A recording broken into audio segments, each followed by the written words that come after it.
بسم اللہ الرحمن الرحیم۔ السلام علیکم ورحمۃ اللہ وبرکاتہ۔ حضرت مولانا نور عالم خلیل امینی کو عمدہ خراج عقیدت ایک شخص دلربا صاحب، مصنف نایاب حسن قاسمی، فاضل دارالعلوم دیوبند، تبصرہ نگار بدرالاسلام قاسمی، استاد جامعہ امام محمد انور شاہ دیوبند۔ ماضی قریب سے کچھ پہلے کی جن عظیم شخصیات سے دلی عقیدت اور قلبی تعلق ہے،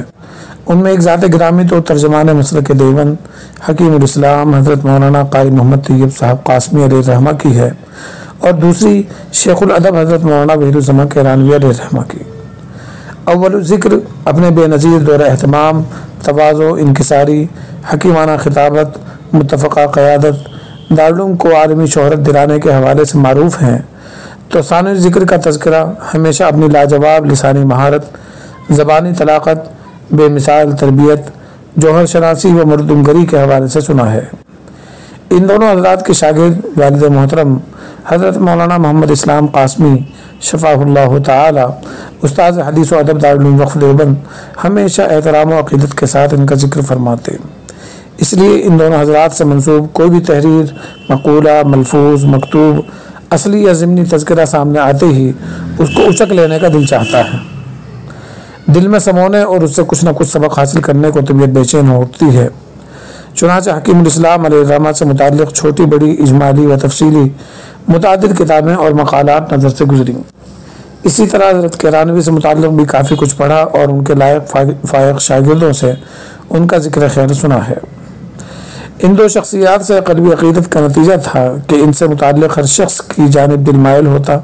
ان سے مخلصانہ تعلق رکھنے والے کو دل جھک کر سلام کرتا، اور ان سے بھی واسطہ در واسطہ کسی درجہ قلبی تعلق ہو ہی جاتا۔ حضرت مولانا نور عالم خلیل امینی صاحب علیہ الرحمہ سے اگرچہ راقب نے بطور شاگرد استفادہ نہیں کیا، تاہم ان کی تحریرات، تصنیفات اور ان کے شاگردوں کی زبانی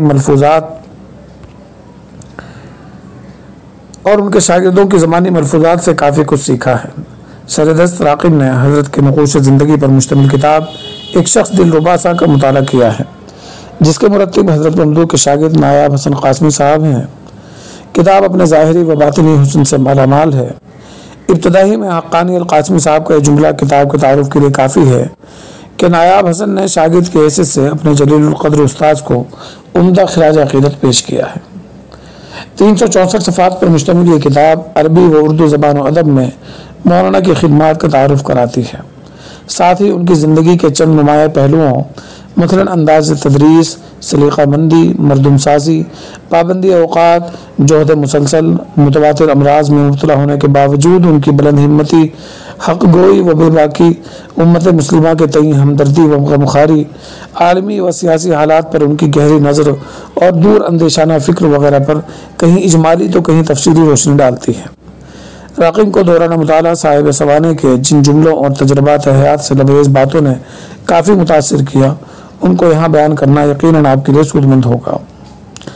فضلاء مدارس کے لیے خدمت دین کے ساتھ ساتھ معاشی طور پر مضبوط ہونا کتنا ضروری ہے، مولانا کی زبانی ملاحظہ فرمائیے۔ دین کی خدمت کے لیے بھی انسان کا ذہنی و فکری اعتبار سے یکسو اور داخلی طور پر مطمئن ہونا ضروری ہے، ورنہ جو شخص معاشی مسائل سے دوچار ہو، اس سے آپ دعوت و تبلیغ کی کیا توقع کر سکتے ہیں؟ نیز اس حوالے سے مدارس اور خانقاہوں کے ذمہ داران کی دو رخی پالیسی پر خفا ہوتے ہوئے کہتے، بعض علماء اور پیر قسم کے لوگ ہر وقت اخلاص و للہیت کے دعوے کرتے اور زہد فی دنیا کی شرعی اصطلاح کی غلط تشریحیں کر کے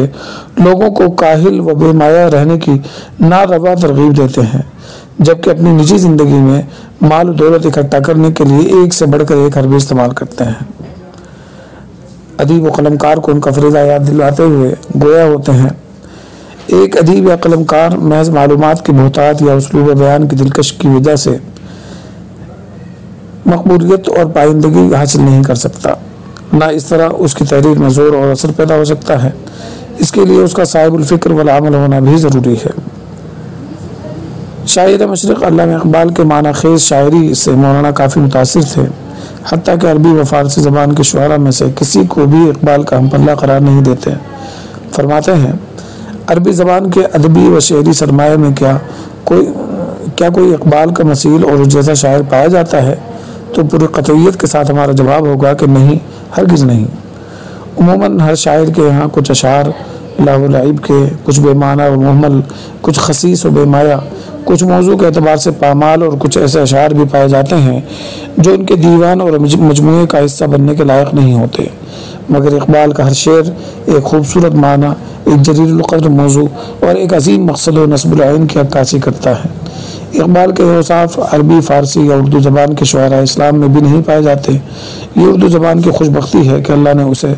ایسے فلسفی، مفکر اور اسلامی شاعر سے نوازا جس کی نظیر سارے عالم میں نہیں ملتی۔ یقیناً مصنف کتاب نایاب حسن کی جانب سے یہ عقیدت مندانہ اور والہانہ خراج عقیدت ہے جس کی پذیرائی ادبی و علمی حلقوں میں ہونی چاہیے اور ہو بھی رہی ہے۔ لیکن مولانا کی عالمی شخصیت کے اتنے گوشے ہیں کہ ہر گوشہ تفصیل چاہتا ہے۔ صفحہ نمبر 25 سے صفحہ نمبر 178 تک مصنف نے کافی حد تک مولانا کی زندگی کے مختلف گوشوں پر روشنی ڈالنے کی کوشش کی ہے، لیکن صفحہ 181 سے صفحہ نمبر 252 تک یادداشتیں کے عنوان سے کتاب میں شامل حصہ جو صاحب سوانح کی تحریر کردہ نوٹس کا مجموعہ ہے، اس نے سونے پر سہاگے کا کام کیا ہے۔ تقریباً 70 صفحات پر مشتمل اس حصے سے قاری کو مولانا کی یتیمی، ابتدائی غربت، قسم پرسی، حصول علم میں کی جانے والی انتھک جد و جہد، سلیقہ مندی و سلیقہ شعاری، خوش خطی، خوش لباسی، اساتذہ و محسنین کی احسان شناسی،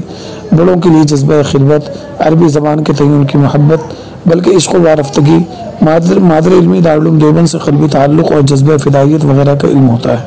اور نہایت شاندار زبان و بیان کے ذریعے ہوتا ہے۔ یہ حصہ مولانا کے سوانح کا متن ہے۔ امید ہے کہ مولانا کے سلبی یا علمی وارثین میں سے کوئی نہ کوئی اس متن کے ہر جز کی کامل تشریح کرے گا، جس میں مولانا کے ادبی و تدریسی پہلو کے علاوہ مولانا کے خانگی زندگی، تربیت اولاد میں ان کے معمولات وغیرہ پر بھی روشنی ڈالے تو یقیناً قارئین کو کافی کچھ سیکھنے کو ملے گا۔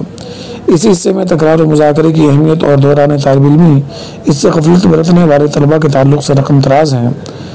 مجھے نہیں معلوم کہ جو طلبہ تکرار سے کنارہ کش رہتے ہیں اور درسگاہ میں عبارت خوانی سے بھی دامن کشا رہتے ہیں، وہ کس طرح تدریس کے فریضے سے صحیح طور پر عہدہ برا ہوتے ہیں۔ میں چونکہ اس صنف کے طلبہ میں نہ تھا، اس لیے میں ان کے تجربے کو صحیح طور پر بیان نہیں کر سکتا، اور یہ جملہ تو سنہرے حروف سے لکھے جانے کے لائق ہے کہ اصل استاد وہی ہے جو نہ صرف کتاب علم پڑھائے بلکہ کتاب حیات بھی پڑھائے۔ کتاب میں کہیں کہیں ہندی اور انگلش کے الفاظ، مثلاً گمبھیرتا، شیئر، سچویشن، مینٹین وغیرہ کا استعمال دوران مطالعہ کچھ بوجھل سا محسوس ہوا۔ علاوہ ازیں بعض عنوانات میں تشنگی باقی رہی، مثلاً صاحب سوانح کی خوشخطی کے حوالے سے مصنف نے کافی کچھ لکھا اور خوب لکھا۔ اگر مولانا کی تحریر، مثلاً خط نسخ، خط رقعہ، نستعلیق وغیرہ کے کچھ نمونے شامل کتاب کر دیے جاتے تو لطف دوبالا ہو جاتا۔ تاہم مصنف کتاب نایاب حسن قاسمی کو قلبی مبارکباد کہ انہوں نے مولانا کے نقوش زندگی کو ہمارے سامنے پیش کیا۔ نیز ناشر کتاب مولانا فیروز اختر قاسمی، مرکزی پبلیکیشنز دہلی کا بھی شکریہ جنہوں نے کتاب کو اعلیٰ معیار طباعت کے ساتھ شائع کیا۔ اللہ تعالیٰ اس کتاب کو مقبولیت سے نوازے اور مصنف کے قلم کو یوں ہی رواں دواں اور باوقار رکھے، آمین یا رب العالمین۔